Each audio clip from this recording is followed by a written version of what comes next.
All right, we're recording. Hello, friends. Today we are going to learn about learning, actually, and not about representational power, which is exciting. So first things first is I'm going to tell you the name of our paper. We are presenting about a paper, and it's about a theory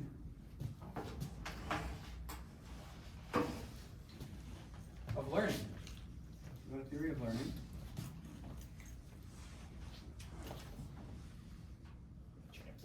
With chain of thought. And notice here, unlike my previous lecture, where I talked about the representational power of chain of thought, we're now going to talk about learning with chain of thought. Beautiful. And this paper is by Joshi et al.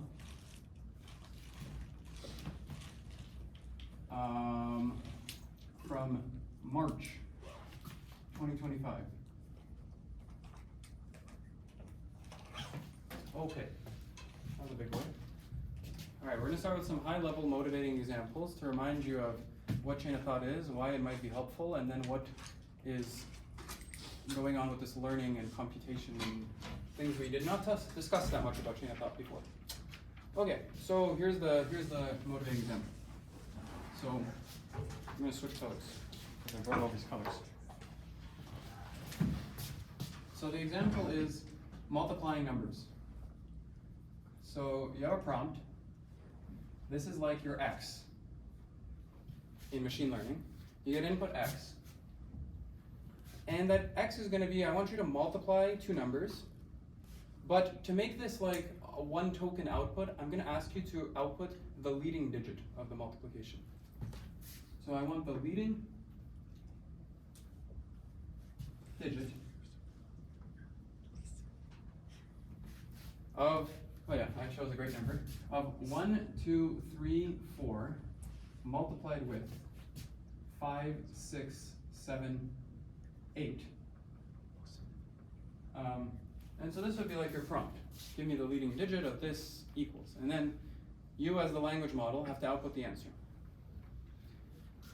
And in typical like XY mapping convention, your response would have to be a single number, which we will label as Y.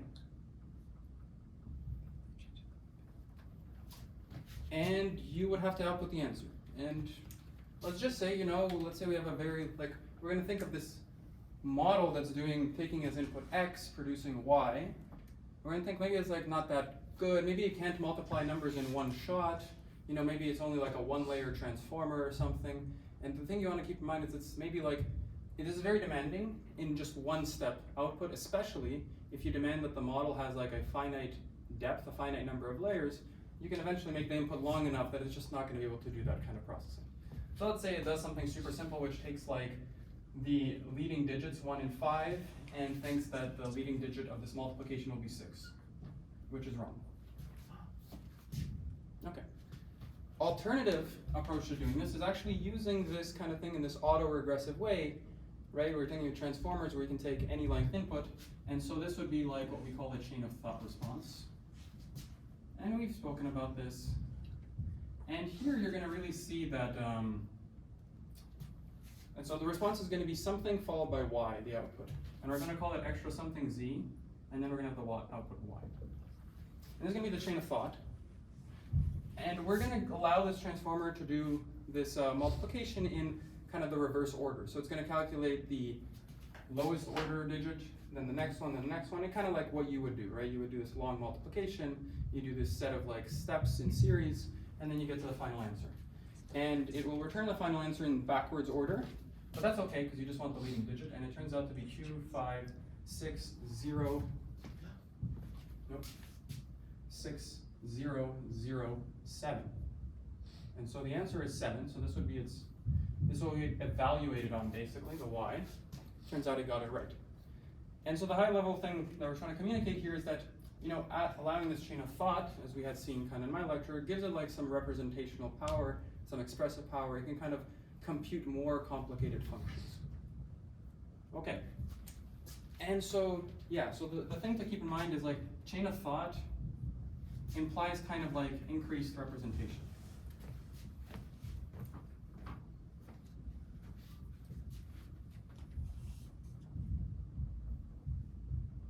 Wow. Okay. But what is the cost of this increased representation? Or in general, like, why not just pick our function class to begin? We're going to define function class and stuff more precisely, but why ever restrict our function classes to begin with, right? Why not make your function class all possible functions? So like, okay, so it makes it more representable, but like, okay, I'm going to use my quotes. So why not, like, why not take this to the extreme? Like, even like, why not make your why not make your function class? This is a new marker they gave me today. Why not make your function class quite literally all maps from sigma star, so any possible length input to any output token.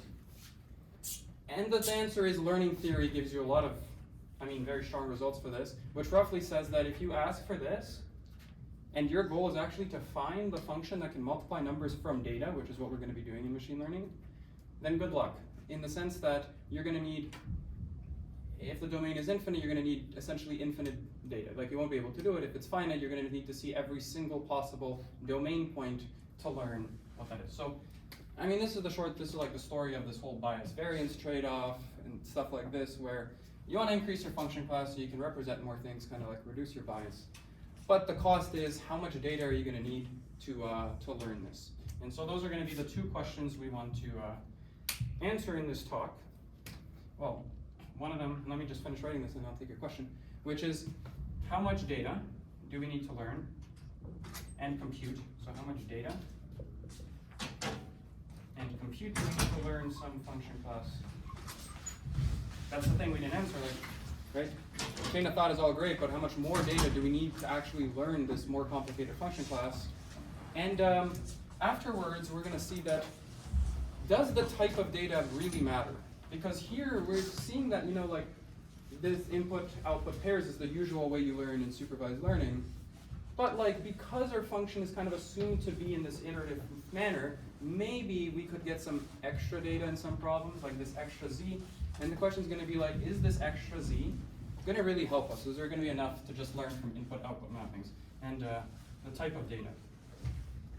And the table that is going to be over there is going to very nicely fill in the cells kind of answering these questions. That's going to be the purpose of the talk, is to fill in this table that kind of answers these two questions here in terms of data and compute, and what happens when we expand the function class and what happens when we change the type of data. Okay, you had a question? Yeah, so the way you've written COT response, how does that give you increased representation? Like, it just seems that you have just more information, which is Z. So there's two things you should think of here, which is, in this case, you have to produce a function that takes as input the prompt and outputs the following thing, right? And let's say you have a limited, very limited kind of function class, and you can't do this in one step. However, your function class can actually multiply single digits. So then this is saying that I'm allowing my function class, to first output a bunch of junk, and then only take the final thing. So we're going to define the function class as basically the iterative application of the same function, and the only thing we're going to care about is its input to output mapping y, and this stuff in between is going to be not used at all. So in that case, it's the same, I guess, like roughly speaking, think of like how a Turing machine has more power when it's allowed to iterate many times, as opposed to just have some finite time, and things like this. And so we're going to really think of the original function class, which we'll define, as sort of being limited, being like a transformer with finite depth. So it's like a transformer, you already trained it, which let's say we can train, and then we're going to ask this question of like, if you iterate it, the same transformer, it's going to be very important.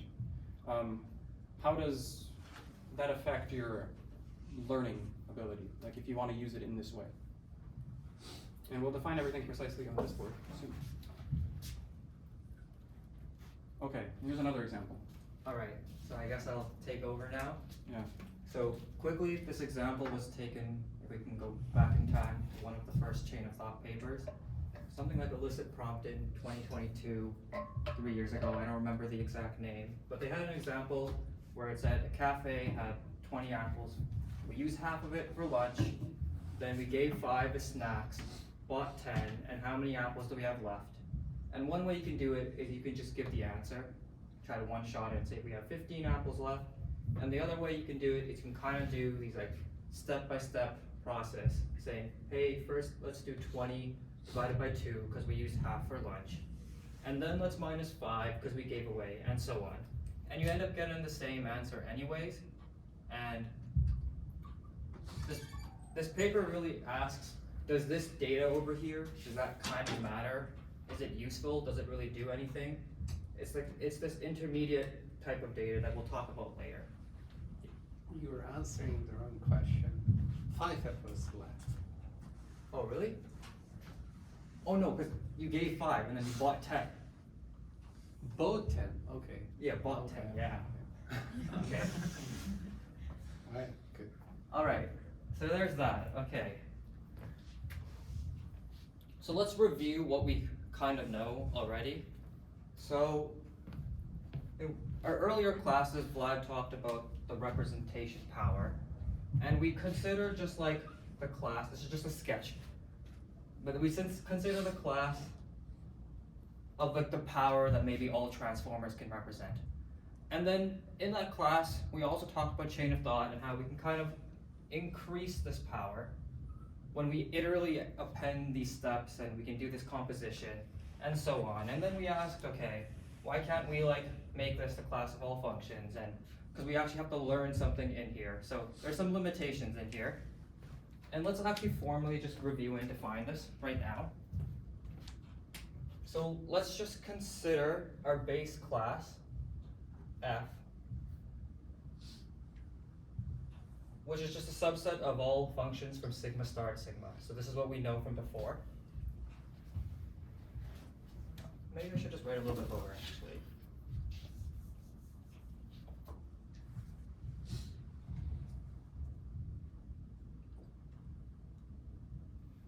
Oh, okay.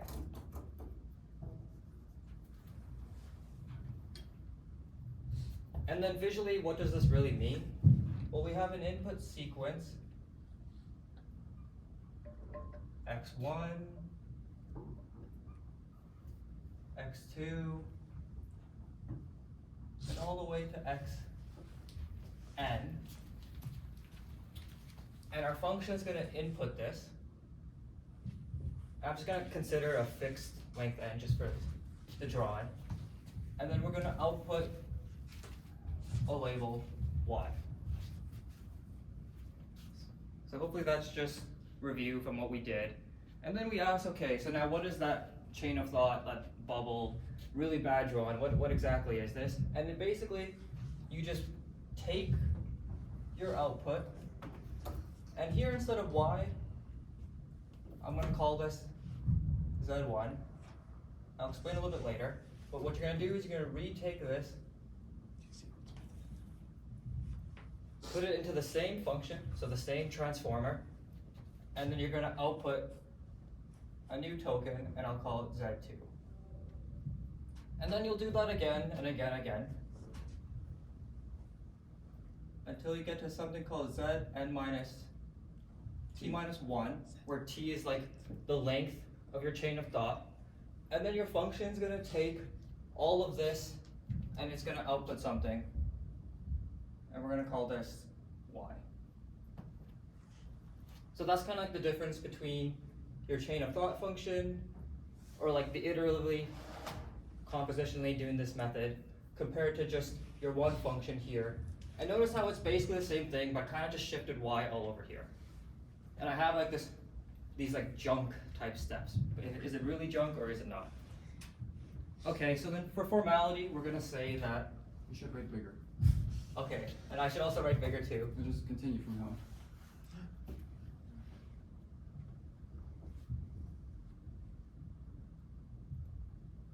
All right, and for formality, we're going to say that x is in sigma n. So your input is an n length sequence. And this z over here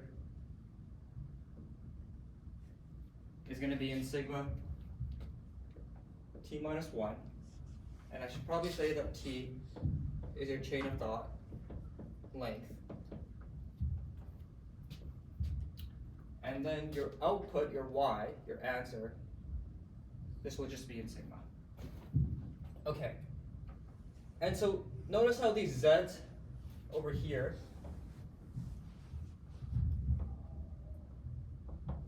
they're going to come from your function with your input and then all the z's before that. So z1, z2, and all the way up to zt.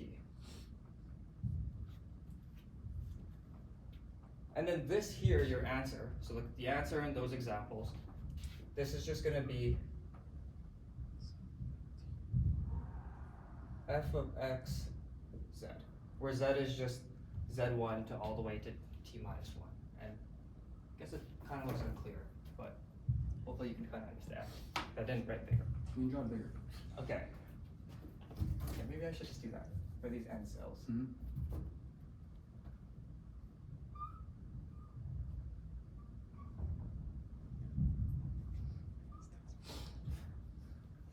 At least, like, you know, the brackets, they're not colluding, even though it might not be bigger. Okay. So then now, what is a chain of thought function?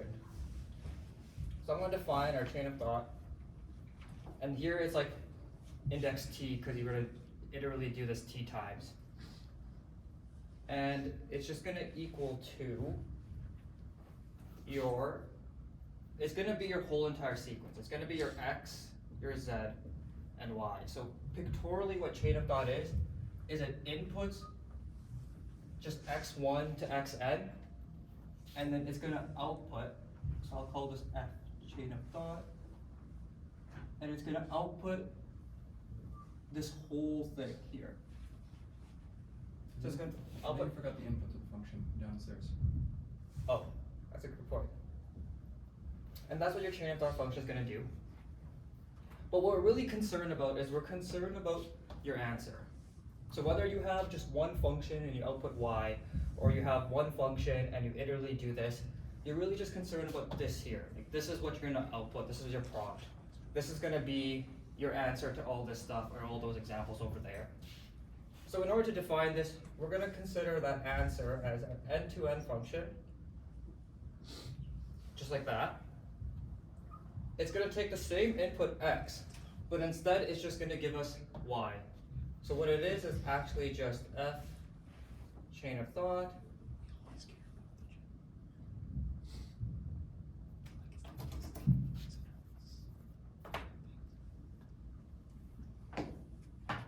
at index n plus t. Or you can just think of this as just y. So this is what we really want, right there.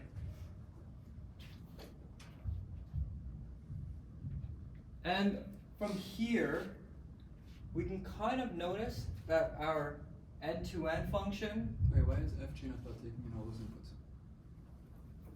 It just takes an Oh, x. yeah, my bad. That's a good point. This n-to-n function, if the chain of thought t was one length, it would just be the same f. And and what we really want to do is, and I probably should draw what this n-to-n thing here is. So it's going to take, let me draw it in red actually, because there's a lot of lines there, so it might be hard to distinguish.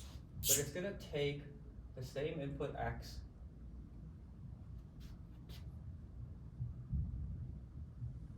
and it's going to output just y, right there. Okay. And we're really concerned, does this actually help? Like, you iteratively do this. Is it good or whatnot?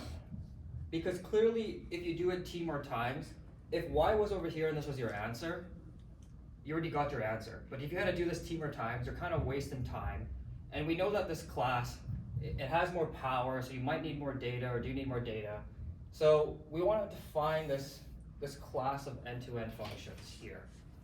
And I'm going to do that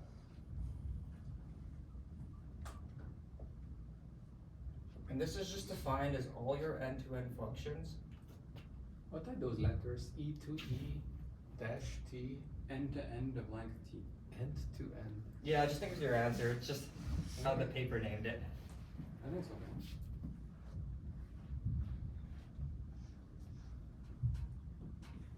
It's descriptive.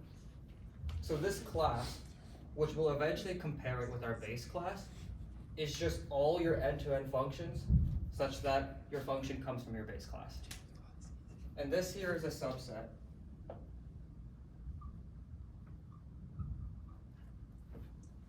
of all the functions from sigma star to sigma. Yep. What's little f in your definition after the vertical bar? Oh, these are just your functions from your base class. You should think of your base class as like a fixed depth transformer that outputs one token. And then f end to end is defined through this iterative application of it t times. Alright. The same function. It's critical, it's the same transformer. Okay, so now we have two classes. So now what's the whole goal of this paper? It's to compare these two classes, because eventually we want to learn a function within this class. So we want to compare how many more samples do you need to learn the class. And we also want to compare the computation. So I'm going to fill in this table here just to foreshadow what we're going to do. And I probably should just write it correctly. So.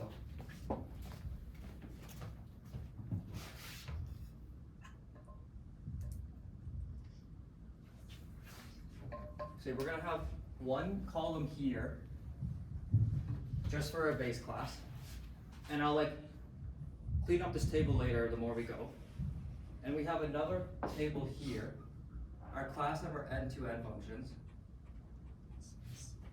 And then what we really want to do is we want to compare the samples,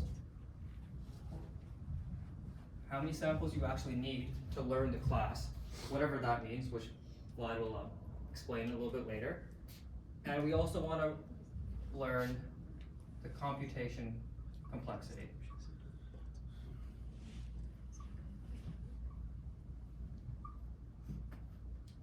And we haven't done too much learning so far in this course. We did things with exact learning, but I guess Vlad can now introduce this path learning framework that he's going to talk about.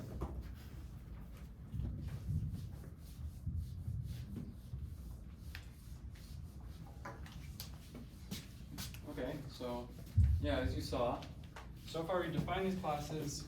We somehow roughly want to talk about how much data it takes to learn a function in that class to do some sort of task. Okay? And we saw in Travel's talks that there is a way of talking about learning as like, one way is talking about exact learning. Basically, I'm not going to talk about exact learning, but I'll slowly see how that compares. But what I'm going to like formally define is a notion of what we mean to actually learn the function in our function class. And then we can ask how much samples, how much data is required to kind of achieve this objective. That's what we're going to put in here. We're going to put the answer to these questions. How much data for this, and there's going to be something else coming up later. And then we can also ask how much computational steps is required to also learn the corresponding function. Okay, so what does this mean to learn? We're going to talk about pack learning. I'm just going to erase this paper because I'm really going to need the room. Pack learning stands for probably, approximately correct. And that is in contrast to exactly correct. We are okay with being approximately correct. Okay. And so for people unfamiliar, there's a whole branch of machine learning called learning theory, where people talk a lot about how much data it needs to learn, and this is a very classic kind of definition that people study. Okay, so here's our definition. We're going to call this end-to-end learning, which is really just pack learning. And we're going to see how this compares to another definition we're going to see in a little bit later called chain of thought learning, where we're going to make adjustments on the type of data we have. Okay, so end-to-end learning.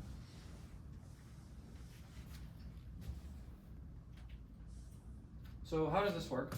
Well, you can have a data set, right? and you're gonna pass in the data set into some learner, and you're gonna check how well it did. So we're gonna need to kind of define all these things. Let me make sure I have room. So we have a data set. It's gonna look of the form x1, y1. This would be like examples of prompt and then answers like multiply these numbers, this is what you get. And you're gonna have m. They also like your training examples. This is normal supervised learning that you're familiar with. Okay, special property of this setting, which was actually a little bit different than the exact learning setting, is that these come from a distribution, or this is called like the statistical learning setting, right? So in particular, each one of these xi's is going to be sampled from some distribution p, and it's going to be sampled in an independent and identically distributed manner. Okay. And the y's are going to come from some function that what we're going to call is like labels or realizes the labels. And so the y's are going to be a deterministic map. They're going to be a deterministic map. The map is f star from xi to yi. Okay, so this is like your labeling function. This setting here is often referred to as the realizable setting. I'm not going to write it for it. But realizable in the sense that there is really a true labeling function. And we're going to assume that, and I guess this is kind of the first ways that pack learning was introduced. Okay, so given this data set, there's some underlying function that's doing this labeling. And the assumption is that this function is going to come from some hypothesis class, okay? And so we're going to assume that f star. And I'm writing in this weird way because the definition eventually is going to be read from left to right in the corresponding order of quantifiers and stuff like this. But I'm building it up in like the intuitive way in words first. So excuse why things are appearing in random places. You can have an f star that's an element of some hypothesis class, okay? And so you have this data, and your goal is going to be to basically learn f star. Okay, so you want to learn f star, no matter what f star is. And the question is, what does it mean to learn an f star? Okay, and this is how we're going to form that definition. So you're going to have a learner, and that learner is going to output f hat. That's going to be our output function. Our learner is going to take in a data set D. Takes in that data set, outputs a function f. And we want to compare how good is it, how close is it to the true labeling function. And in exact learning, the way this was done was we took f hat and we passed in any input x. I'll write it as little x first. And we said, does it equal f star of x, right? And we wanted this to hold for all x. That was the definition of being able to exact learn. You literally exactly match the labeling function. So we needed this to hold for all x. And in Schwaba's paper, and this is like, I guess, well known, is if you have data, okay, so we're going to ask this requirement, and maybe I should put it, which is we're going to want this to work no matter what the initial, no matter what the data distribution was. So we're going to want this to be for all labeling, or for all data distributions P, and for all realizable or labeling functions f. And so it's like not that hard to actually see that if your distribution can be anything, then it can really not give you, like its support could not center on some points x, and you're just not going to be able to learn. And in this exact learning setting, you really asked for some sort of query access, some sort of way to pick the x's actively and teach or kind of learn. So we're gonna have to kind of like restrict this exact thing. And the obvious natural way to restrict it is be like, okay, we can error on some x's, right? But then you have this like multi-objective problem, which is like, what x's do you care about more than others? Should I then you can't really compare your functions, and as the size of your domain, you have this many kind of criteria to satisfy.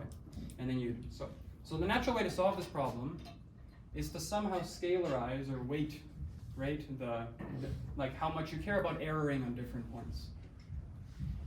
And so the way we're going to talk about this is we're going to look at all the points x at which we error on, and we're going to like weight them by something, and then sum up over all of the domain, or integrate maybe over the domain. And it turns out the natural thing to weight it by is the probability of kind of seeing that point. And that turns out to be exactly what like the expected value does. Okay. And so formally this like error function is going to be the indicator function, which will output 1 if we make an error on x. X will now be a random variable, capital X, and we're going to care about how well this does as like a weighted average, or the expected value. Okay, so kind of like, you know, this weighted average based on our distribution, how much do we err? And we're going to want this to be small, right? So we are going to put some parameter called epsilon, which is like the error rate.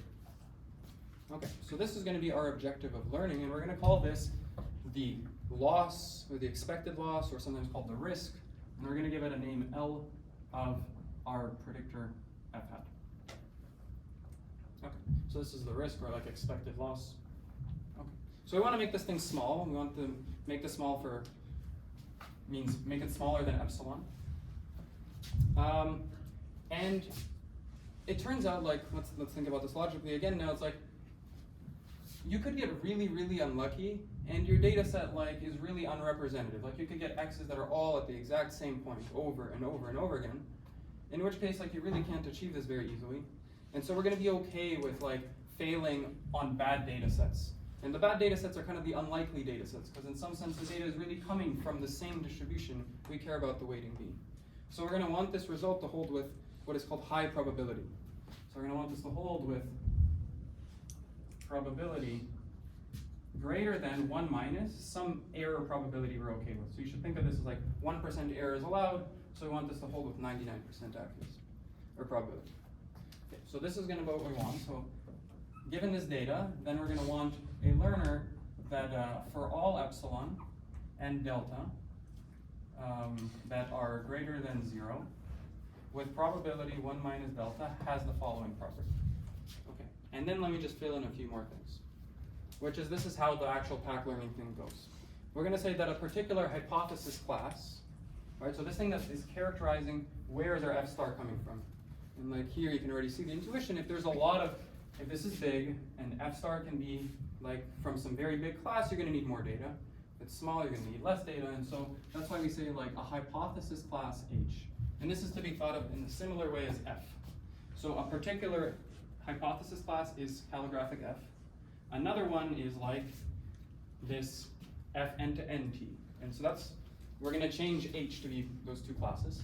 So a hypothesis class from, in our case, sigma star to sigma, it's a subset. We say it is pack learnable.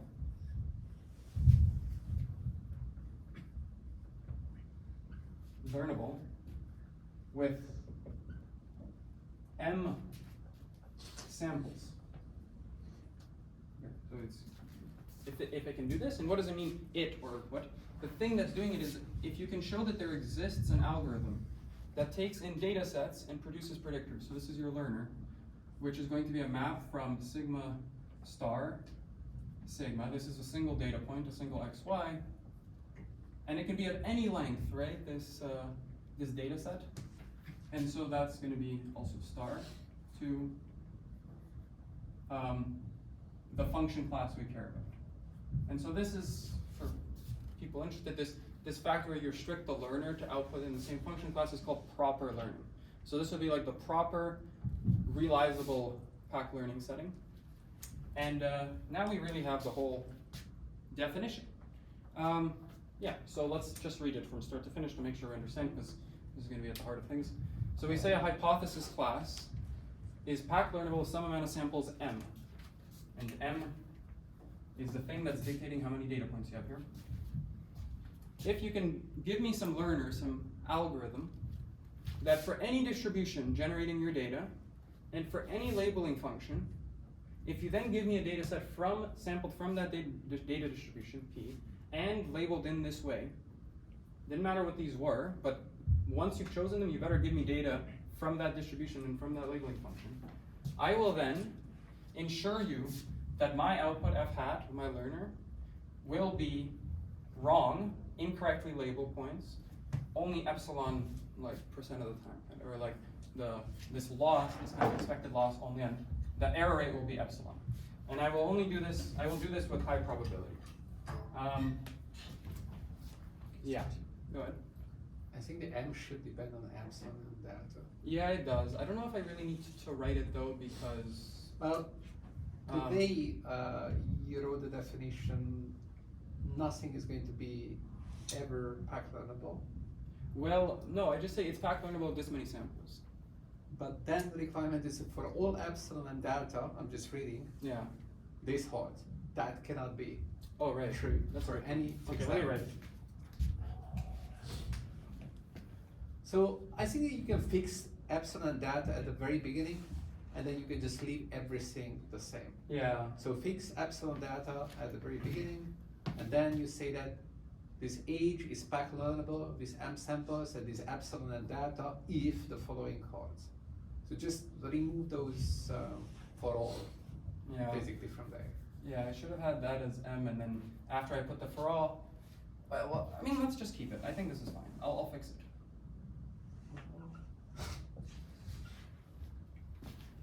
So this is going to be a function of these two things, and then for all these, with probability this, if M, which is the size of your data set, is equal to this function, What a great.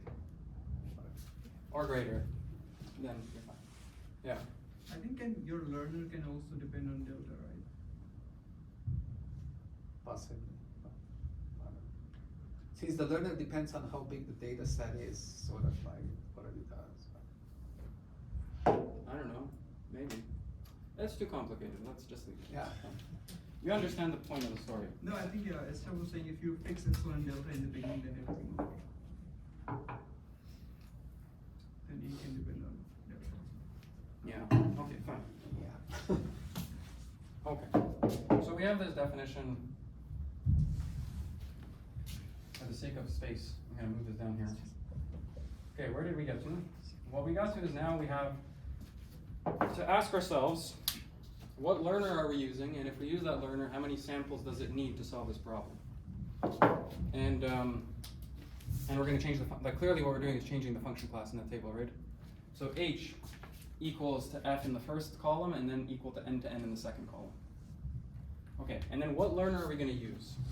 So the kind of classic learner that's used in learning theory is what is called the empirical risk minimization learner, and that is what they use.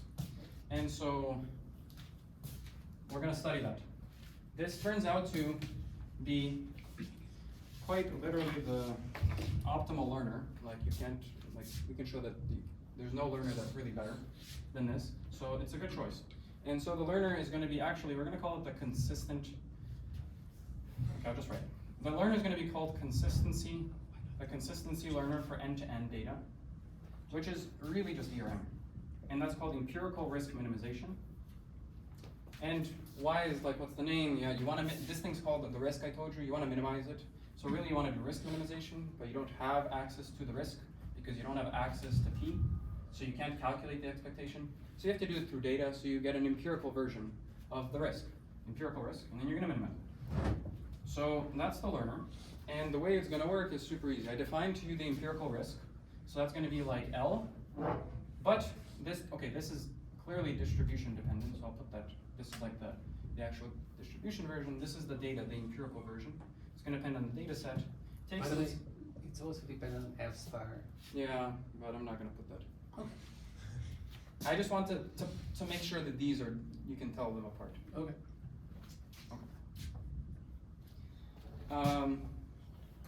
And so the empirical risk is just going to be the empirical version of this quantity. We'll take the sample mean estimate, so you use your M data points. And then you just look at this quantity. So, and this thing in here is called the 0-1 loss. So if you're doing like regression, this would just be changed to like the squared loss and other loss and stuff. So this is really the expected value of your loss, the way you're comparing two things. Okay, so this is the indicator function of whether this f of x is not equal to f star of x. That's your empirical risk. And and of course you don't have access to this, but what you do have is you have samples and you have data points here, so these are xi's, and this is yi. And yi is exactly, because of the realizable setting, this thing is exactly equal to f star of xi. Right? So you have m samples. So this, And so the learner works like this. Takes in a data set, it outputs f hat, and f hat is going to be the minimizer, the argmin of this empirical risk. So it's going to be an element of the argmin f in the hypothesis class of the empirical risk. Okay. And I want you I'm going to write this in a slightly different way to make clear what it means to do this consistency business. So the idea of consistency is it turns out that minimizing this is exactly equivalent to being consistent on all of the labels or all of the data points that you've seen so far. So you know there exists some function by the realizable assumption that labels things perfectly. And that's in your function class. So at least f star will achieve 0 empirical risk because it will label everything perfectly. And so it's totally fine to just pick any f that minimizes this. It can be minimized with 0, clearly. Alternatively, you can say that this set, the set of all minimizers, are the set of all functions for which they agree on all data points. And this will be important because we'll see when we have chain of thought data, we're going to want agreement on all the chain of thought data points as well. And so that will be why I'm kind of writing this. So for any f element of this function class, same domain, such that the following holds, that f of xi is equal to yi for all I in the set of data points. Okay, so this will be like your set of consistent predictors, and you pick any one of them. They agree on all the data points. Okay, so this is our learner, and now we can fill in the table with what is the number of samples that such a learner will need to learn those two different hypotheses classes. And you can already see that Siddhartha has shown this is like, this type of data we're going to call end-to-end data for purposes we'll see later. And the learner is this consistency learning stuff. Yeah. Okay, and I guess, go ahead. I guess I'll take over now. So we first introduced, we have these two different function classes, and then now we need some kind of framework to quantify how many samples you need to learn those function classes. And then now I can kind of fill in the data, or the table, or the results, that can do this comparison, but not quite yet, because I haven't introduced any theorems or anything like that. The first thing I'm going to do is I'm just going to make this consistent with that. So I'll just call H like that, and H this. It's just to show that we're dealing with two different function classes. Okay. And I wrote end-to-end data here. This is just your data of xi and yi.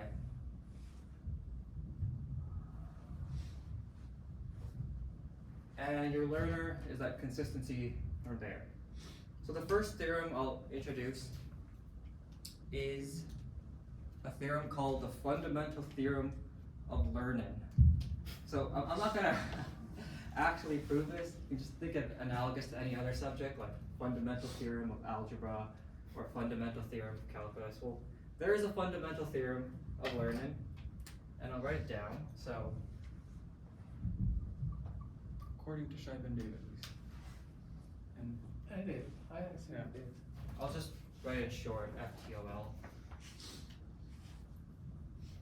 Okay, fundamental theorem of learning, and it states that an ERM algorithm is path learns our hypothesis class H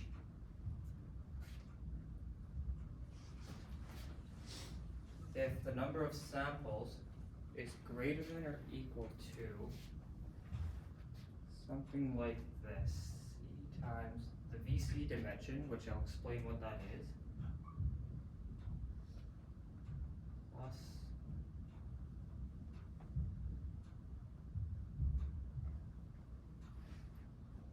hopefully I'm not missing a term here.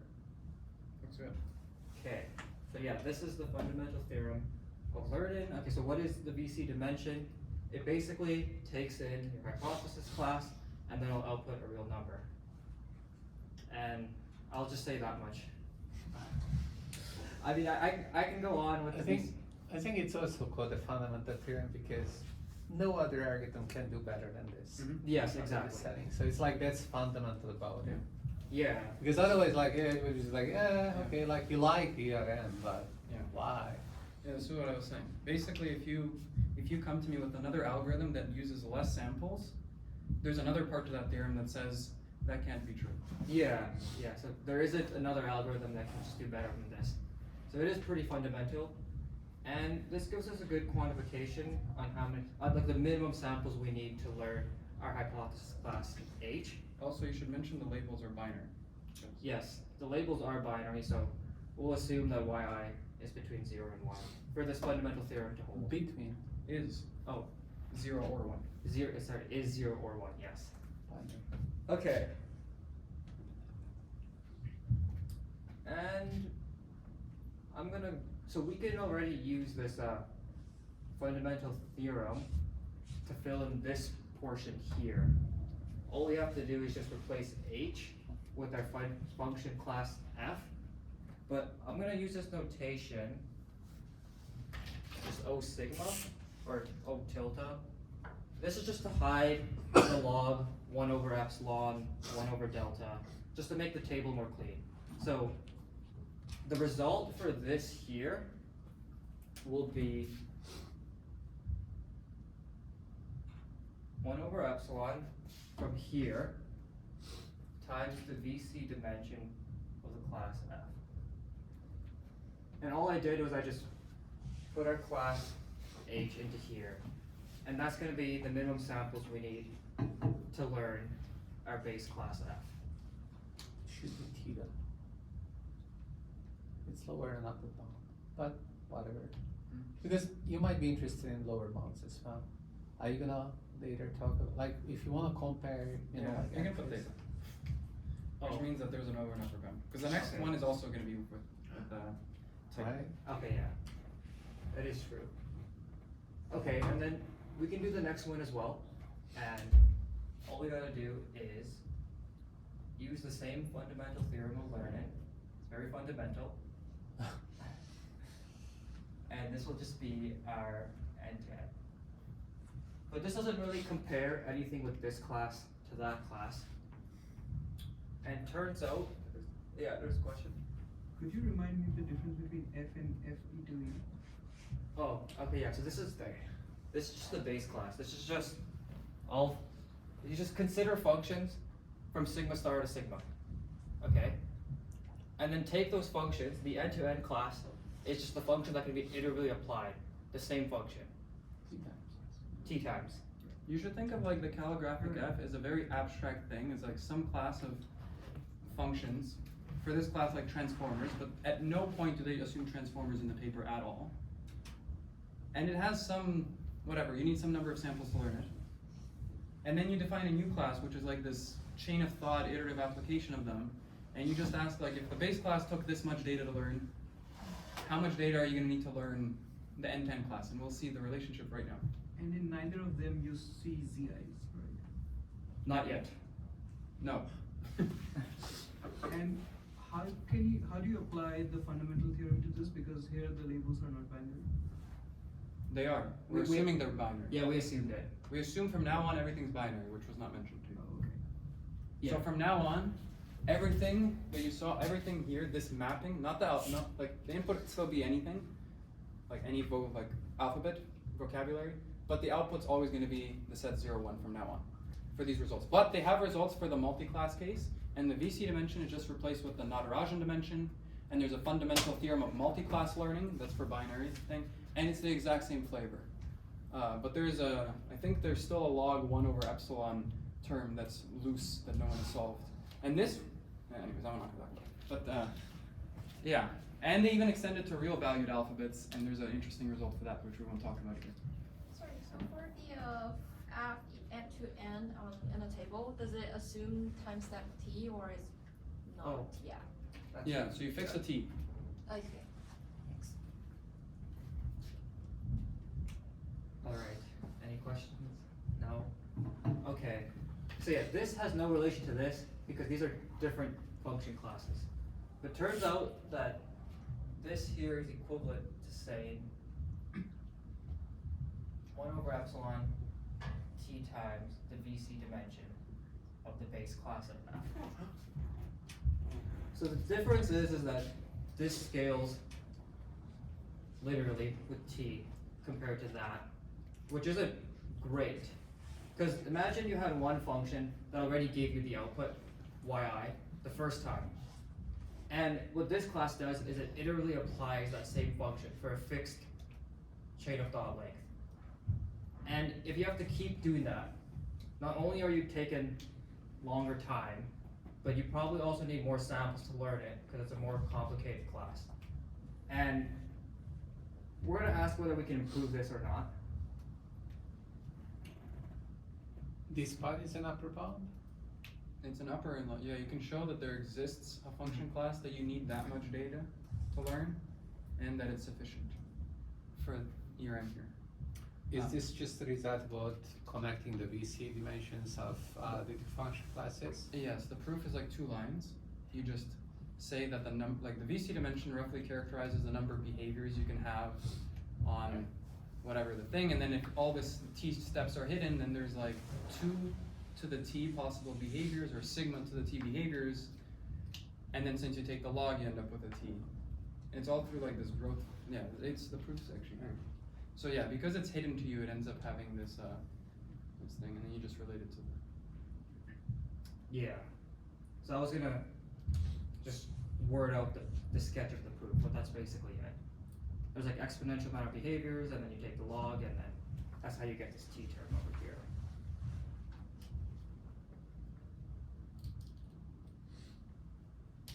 I don't know if we're gonna have enough time to go through the proof. But Sorry. it's the proof here is not really that complicated. But I think the most important thing is that this is not good. Like this is, let's just give it a sad face. Because like the classic example is like your original function could already solve your problem, and then you're iterating it, and you now need t times more samples. That's not great. So we're going to introduce now a third column, which was alluded before, and it's like this intermediate ZI data that we haven't really said anything about it.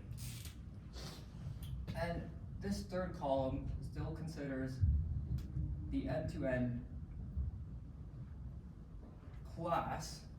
The only difference now is we're going to introduce something called the chain of thought data, which is xi, zi, and yi. So in this diagram over here, we have these zi steps here, but in our old end-to-end data, we're really just looking at the xi's and the yi's. But now we're going to ask, does these zi's, does it really matter? Do we suffer less compared to this t term over here, and so on? So I think now would be a good time. You should fill in the computation. Build the computation. Okay, that's a good point. So the computation. I should also mention the other thing for PAC is you sometimes require that it also has some computational requirement, or you say it's learnable with samples m and like number of like computational runtime something. So that's what that throws for as well. So yeah, the computation for our base class is going to be tractable, poly, and then the inputs here are n. This is just like your input sequence length, d. So this is going to be your function class size. It's a little bit, I mean, they have a section explaining what d is, but basically you aren't going to learn all the functions in your function class. And you can think of d like the number of parameters. You can look at a neural network. Is this going to be an assumption about that? Like if f is learnable with polynomial Yes. complexity, then we prove that Yes. this chain of thought extension of f is learnable with poly, and then you Yes. multiply with t or something? Yeah. Yeah. Yeah. So All right. that cell there is you assume that the original base class can be learned computationally efficiently Right. on inputs up to size n. So now we're restricting inputs to size n. It takes poly n time, and then as input size scales, you're allowed that to scale. Because you want to talk about how There's the no computation. scaling with M. M is coming. Well, there's more terms in there. More terms. There's going to be not T, there's going to be epsilon and delta, and so M is basically 1 over epsilon times VC log 1 over delta, so it's hidden in there. And D is this like size parameter, which you can think of as the thing that you're like is acceptable to scale with, like maybe the number of parameters in your model. Because you want to be able, like you won't be you won't accept or you won't be satisfied with scaling with the number of, let's say, functions in your function class. So that's why that's like introduced, right? But yeah, I mean, M is equal to some polynomial function of the quantities in there. Yeah. And D, like the V, for like all like the classes we're gonna think about, you should think of D as equal to the VC dimension. And there's an assumption that D is larger than the VC dimension. So this is the computational complexity for a base class, and yeah, question. What's the difference between N and M? Oh, M- we have strings of length M. Yeah, your input is of length n, Oh, while m is the number of data points. oh, okay. Yeah. So you want to ask like, how much computation do you need as your input length scales with input length? Like, as your input length scales, so your input's an hour max length, And and each string is of length N. at most end. Yeah. And if you change your input length to be allowed to be larger, then you're okay with a polynomial scaling with that larger quantity. And same if you change your function class to be and use more parameters d, then you're going to be okay with scaling. So here we didn't do great for sample complexity, and also we don't really do great for computational complexity, because you can find counterexamples where there are classes, your end-to-end classes. So there exists an end-to-end class such that there does not exist a polynomial algorithm. Why there was a polynomial algorithm for the base class? Yes. Because Under the otherwise this is assumption- uninteresting. Yeah, no, under the assumption that your base class had a polynomial Yeah. size algorithm, Right. then there does not So you exist. should really say that there exists a base class such that its extension doesn't have a poly Okay. thing. Yeah.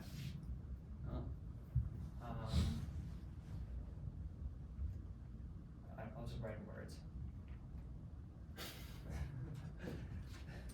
Anyway, so yeah, there exists, so for a polynomial base class, there exists an end-to-end class that's not polynomial.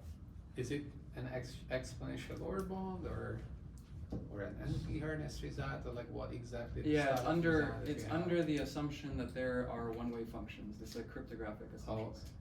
And it actually reduces to the supposedly other, it showed, like there's a known result in neural network stuff that apparently neural networks can't learn threshold circuits computationally efficiently, and you can reduce it to this. And they show it for a specific base class, which is like linear thresholds. So if you have linear thresholds, then if you iterate them, then you can't have an efficient algorithm. While learning linear thresholds is efficient. I mean, they showed through the existence of a specific class. Interesting. Yes, they have a whole section for the counterexample of linear thresholds, and this proof is a lot longer than this proof. It's already 4:30, so probably not going to go through it. But there is a counterexample such that this is the case. And so then these are the sample complexity and the computational complexity comparisons between these two classes when only considering the end-to-end data here. And this is what we want to keep in mind is, can we actually do better? Can we do better in computation, and can we also do better in samples for these two, for this column here? And in terms of better, it'd probably be good if we can find a polynomial algorithm here, and can we do better than this t-scale here? And this is where Vlad will talk about. One last question about this computational complexity. You write log 1 over data. Is that really necessary, or can we swap that to 1 over data? You can do 1 over delta. Yeah. Okay. Because that's what usually people do. Yeah. Okay. They put, yeah, I mean, they just write epsilon and delta, which is, I guess, even sloppier. But, They mean Yeah. grabs. and maybe, I'm gonna write what the definition of like introducing this chain of thought data is now, and then if we have this data, how is our learner gonna change, because now it has extra examples. But before doing that, I just wanna drive the point home, like, the reason this is kind of disappointing is that at every single step of the t iterations, you're using the same function. So it's just one thing being used behind the hood. So if you could somehow expose the steps, it's gonna turn out to actually to be a lot easier. This is in contrast to like another work actually that allows you to use a different function from this function class at each time step, which would be like a non-uniform kind of model, and there you really can't do much, even if you kind of saw it, I think. Maybe not, I think. I don't remember. Okay, so let's define this chain of thought data business. And I'm gonna call this like, this was end-to-end learning. Now I'm gonna call this chain of thought learning, and I'm gonna change the data. So here's another definition. This is called chain of thought learning. And it's the same as pack learning. Maybe I should write that. So I'm not gonna, it's just, everything's the same, and I'm just gonna tell you what's different. So the things that are different is that we're gonna like talk about only iterated function classes. So our hypothesis classes, H, is always now going to be an iterated class, which is like F end to end. Because that's gonna be important because we're gonna talk about the chain of thought kind of data, and that needs to come from some, like a class like this. Okay, and now our data set is gonna look as follows. Our data set is just going to look as follows, which is we're going to have an xi, then we're going to have a zi, which is the chain of thought. That's 1, 1. And y1. So all we've done is taken the previous case and added this chain of thought data. And you can imagine that if you only have one step of chain of thought, then this is just nothing, and it reduces to the original case.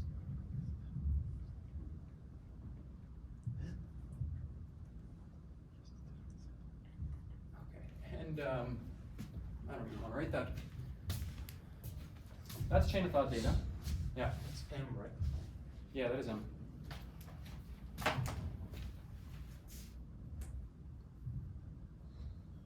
And how does this data get generated? It's the same as before for xi. Xi comes IID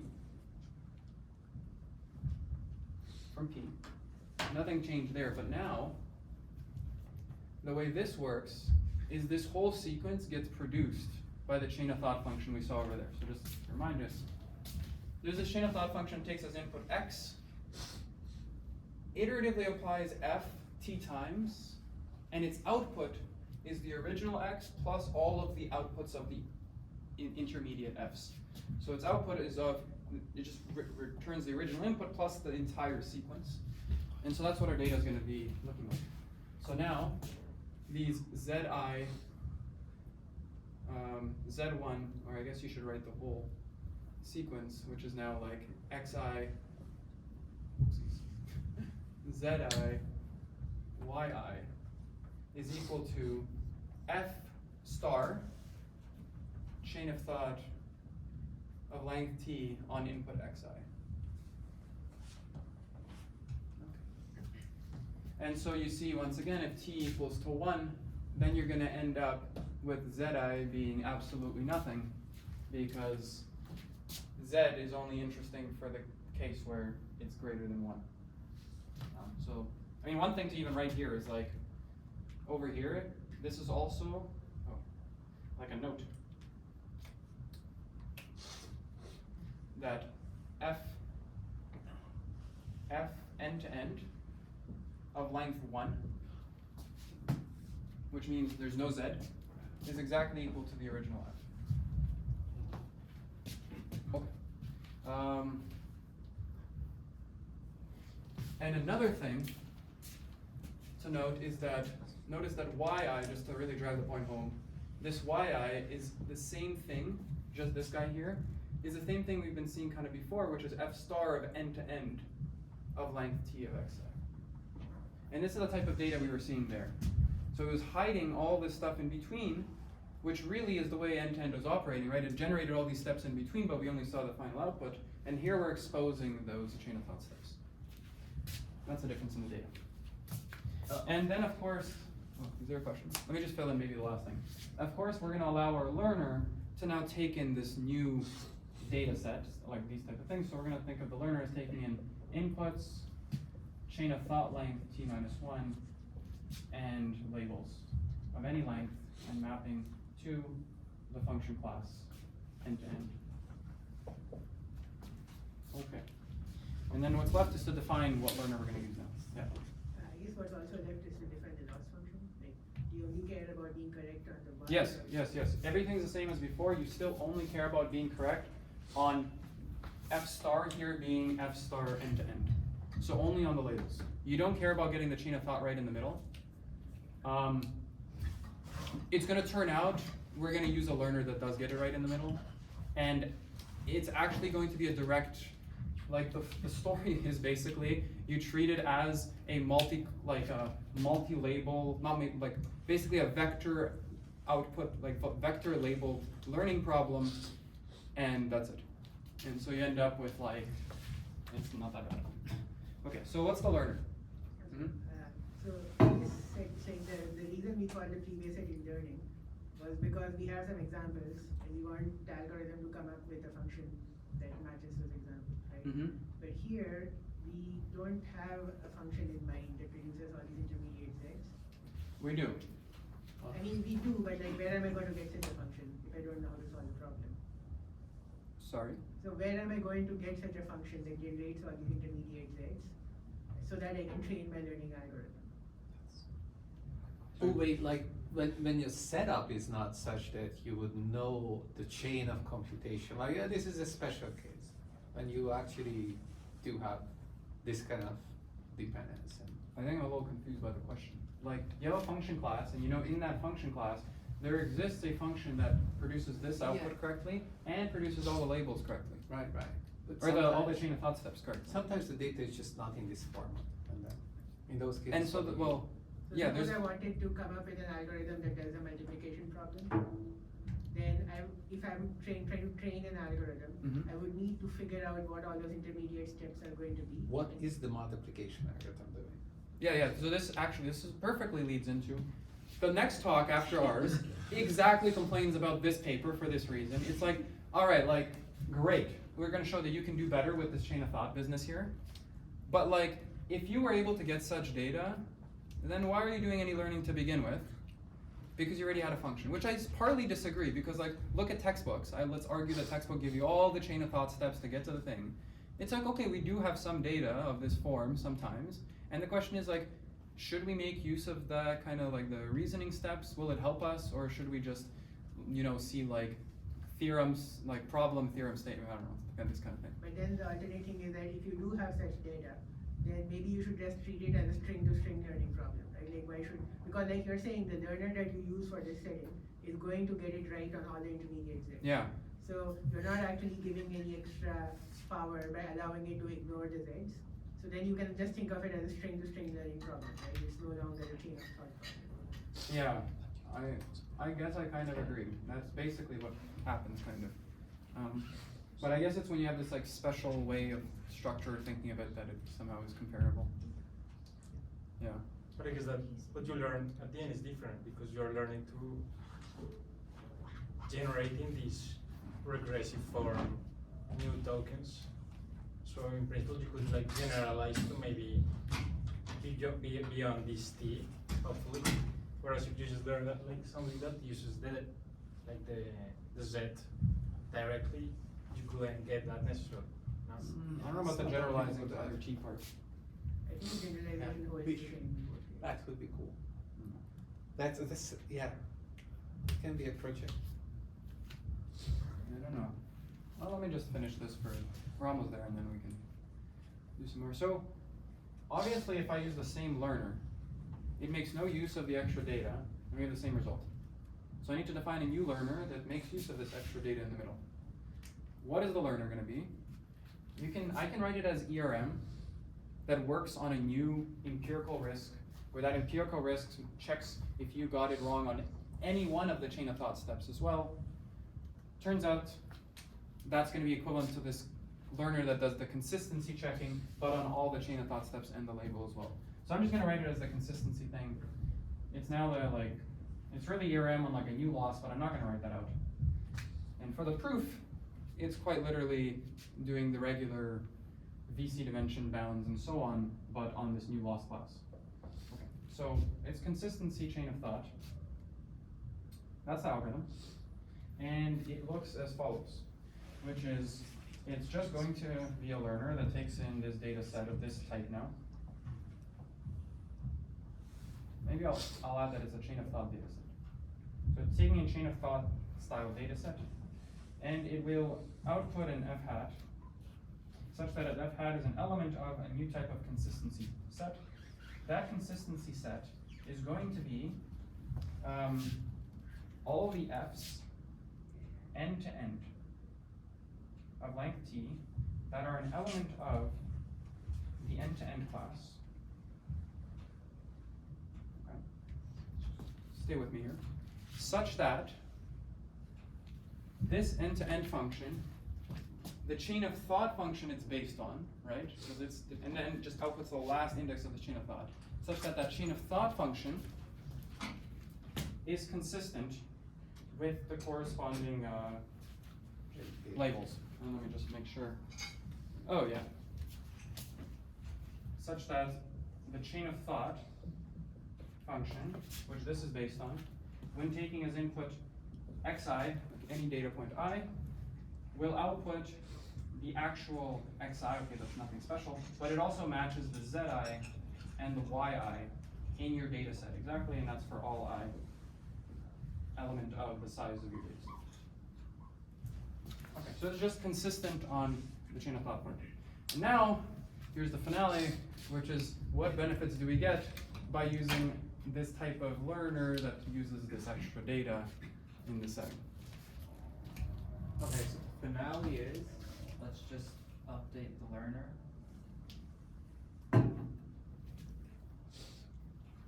Chain of thought. Alright, so the upgrade we get from T, in this setting at least, will be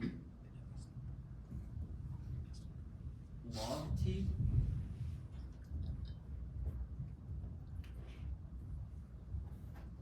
And then the upgrade we get is that we do get poly for here, for computation. Probably with T as well. Yeah.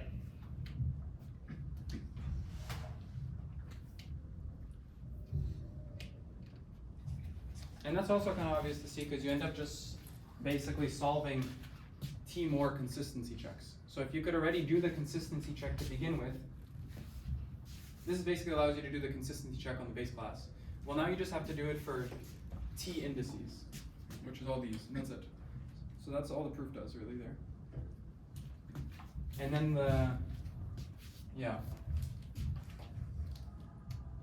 That's it.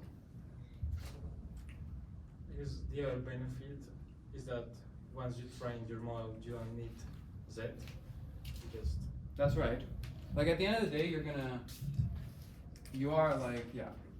well, I mean, once you train a model, you never need any data sets. no, but I mean, compared to a model that could train over the whole XZ to get Y.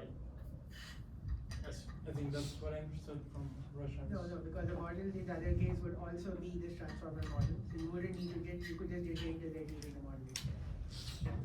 I still feel like I'm a bit confused about your thing. Like, what is? I guess it seems like there is something you don't think it's like nicely framed or it's like ill-posed or something in some way, but. No, I'm just saying that like there's like a change of problem that's happening there, which is kind of swept under the rug. But that the third column is a fundamentally different setting than the first two columns. Yes, Which is but it's fine. different in the way that the data is different. Would you say there's more difference to it? Like Well, the difference is that if I was in an environment or if I was trying to use such an algorithm, I would need to come up with a Z, right? Yeah. I would need to come up with a Z that satisfies these conditions from my design hypothesis class, etc. Yeah.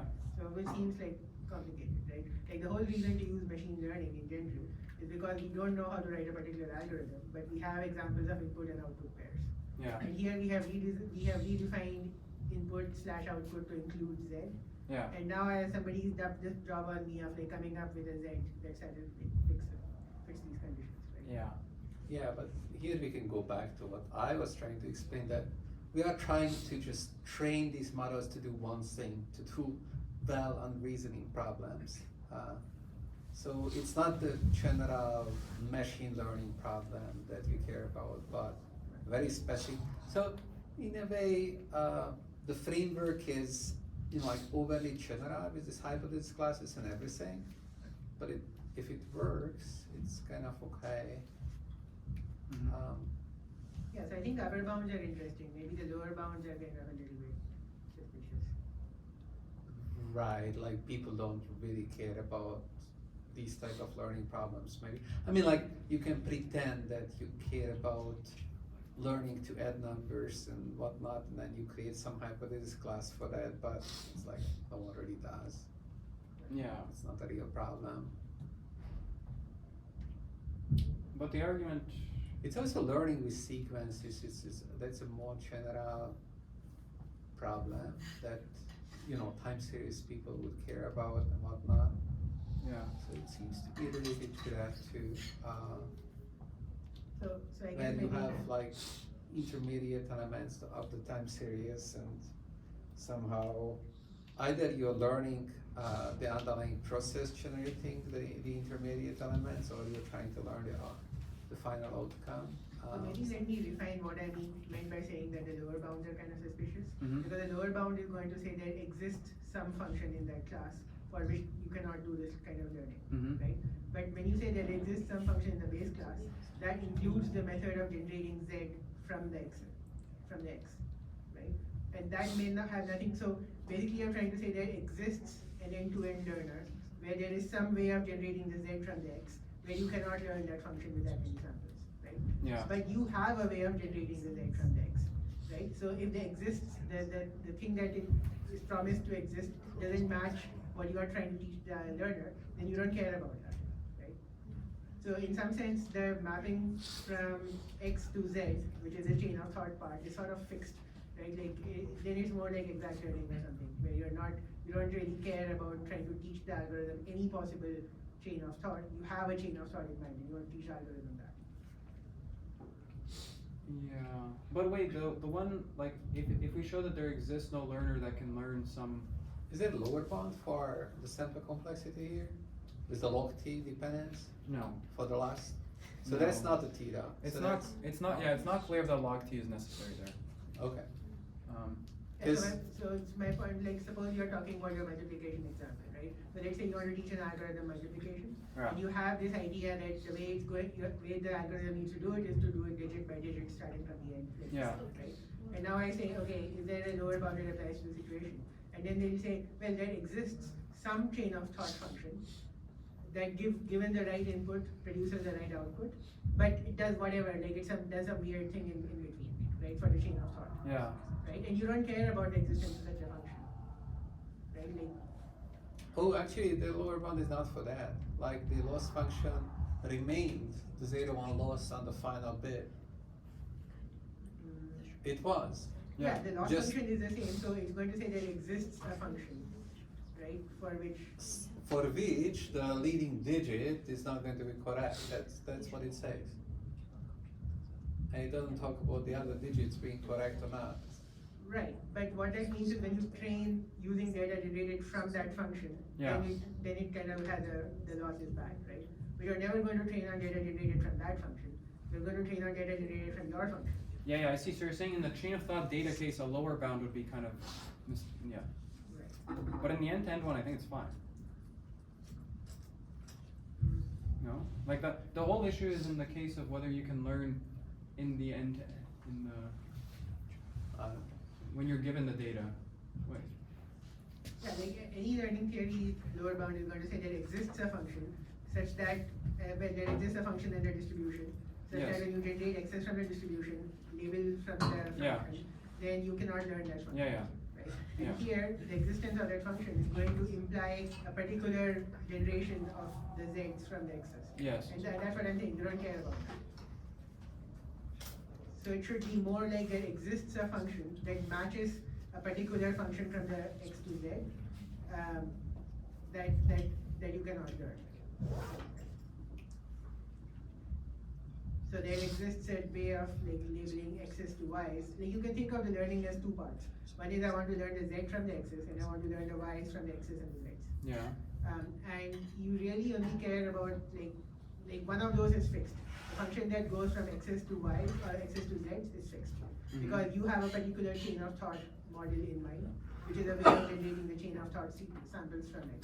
And it's only the other part that remains to be learned. So it's like a combination of exact learning and supervised learning. But yeah, we can. Yeah, I do feel confused for some reason.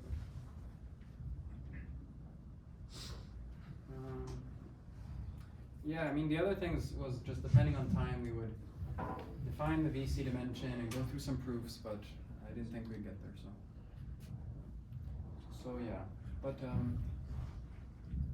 that's the story of the paper also talks about, okay, there's maybe I mentioned a little treat to just end things with. You can also talk about the sample complexity and other complexity measures. Like, why do we pick VC dimension? I mean, if we change the class to be multi-class, then you can change the Autoregressive dimension. But how about something else? Like, and this turns out, it's like, you can weaken it, and to weaken it, you can weaken it to the Littlestone dimension. And the Littlestone dimension measures the kind of complexity function class, but like, it turns out to be kind of the right measure in the online learning setting. And when you talk about that one, which is weaker than the VC dimension, it's always at least as large as the VC dimension. It turns out there you get actually logarithmic in Littlestone and logarithmic there too. And I don't really know what that means. But that somehow is a thing they talk about as well. I have a question about computation complexity, the polynomial result for the last column. Yeah. How do they get that? Yeah, basically, this polynomial result says that you can satisfy the consistency for a particular y in this function class. And remember here in this column, your function class was calligraphic f. And then in this case, you should recall that every index of zi is generated by an f and f. Yeah. And so it's as simple as saying that basically you just call do the same call You call t the times. algorithm to produce something consistent for the Yes. individual elements of z. Yes. So I can do that for the first kind of z1.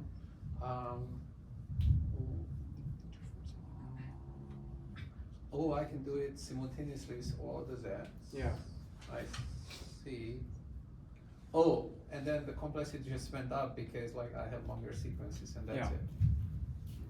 Oh, okay. So the ERM learner that I had, or the learner, whatever learner I had, is a good learner. It's a sufficient oracle even to learn this. with this type of data Yeah. in a trivial way. Yeah. Okay. Yeah, that works. Yeah. Yeah, you break it up into basically m times t calls to this learner. Or the consistency checking part of this learner, whatever it is. I would have thought that it's just more like more data and longer sequences, kind of, right? Hmm? It's the same amount of data points. Like, okay, so I had to make a call Yeah. to the algorithm for which I need to produce some data. So now I just produce a different data set, but okay, so what's in that data set? It's like the chain of thought kind of data with the corresponding labels.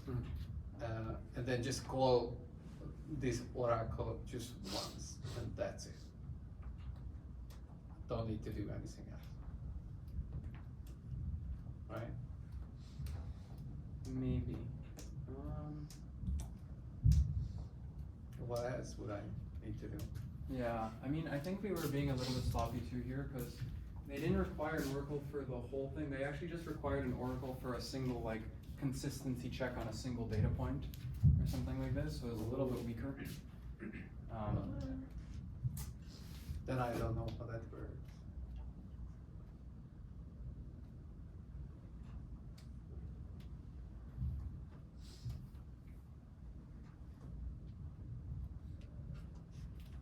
Yeah, I don't know. I'm confused right now, but. Okay. That's all right. All right.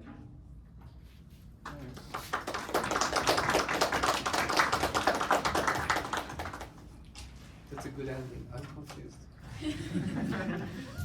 Don't worry, there's a project coming. We'll solve all the problems.